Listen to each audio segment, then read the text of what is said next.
Martin, we're in the final. What do you make of that game today? Bit of sticky first half. A lot of fans at half time were a bit concerned about, were we going to perform better in the second half, because you got in the second half 0-0 and the nerves kick in, because we didn't create an awful lot in that first half. Nothing at all. Nothing, bit of stuffy first half, nothing in it. They didn't create much, but either did we. And the last thing you want, particularly on a Saturday when boys want to go out and get a drink after the games, extra time and penalties. And then also against a team like St Johnstone, you don't want to lose a goal, and then they're a big physical team and then just defend the numbers, so that was the risk. But second half, I thought we grew into the game. I thought we were better in the second half, and it felt like a goal was coming. Gets to 60 minutes and you think it'd be nice to score in the next 10-15, and we did that. So in the end, job done. Semi-finals are, I've always felt over the years, it's murder getting beat in a semi-final. You get beat in a final, it feels bad, but a semi-final is worse, because you missed out on the big occasion, the final, so just delighted to get the victory. St Johnstone well organised in that first half. Do you think today's a prime example where we missed Tom Rogic in that sort of game? We missed him in the middle, because now we didn't have any width last year, and then this year thinking width's one of our strengths, but you also need something to happen through the middle just to give you a bit of variety so you're not too predictable. And I thought, today in the middle there was very little happening. When James Forrest came on, I thought he came inside quite often, and then because we had lots happening on both wings, we were less predictable. So he made a big difference, but in the middle there wasn't much happening really, and we do miss Rogic. There's not really an ideal replacement for him in the middle, is there?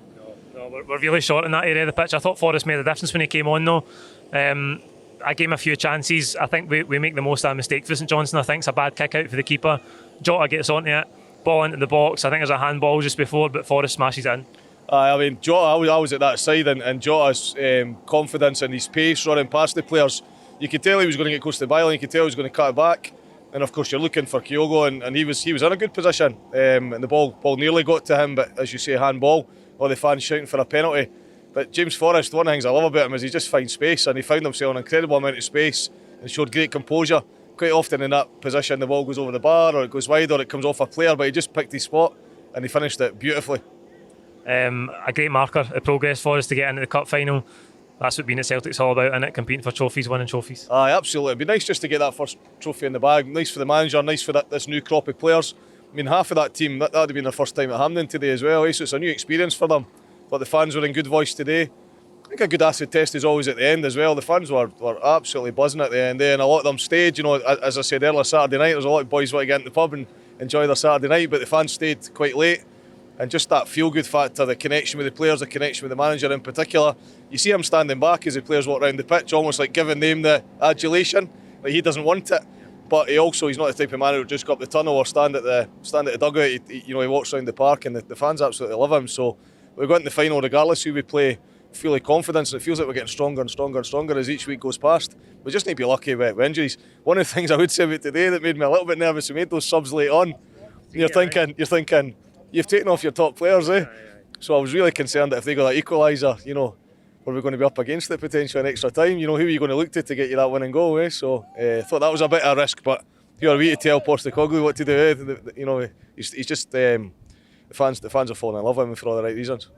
I'd give the last one for man of the match today, mate, but I think it's poignant to mention Bertie Auld and the tributes we've seen today as well. Bertie Auld, again, you could feel the connection that he's got with the fans. There's so many stories to tell about him, but one of the things I loved about Bertie Auld was he was a wee bit like Tommy Burns. He was always grateful for what he had. He never ever had any, there was no hierarchy about him.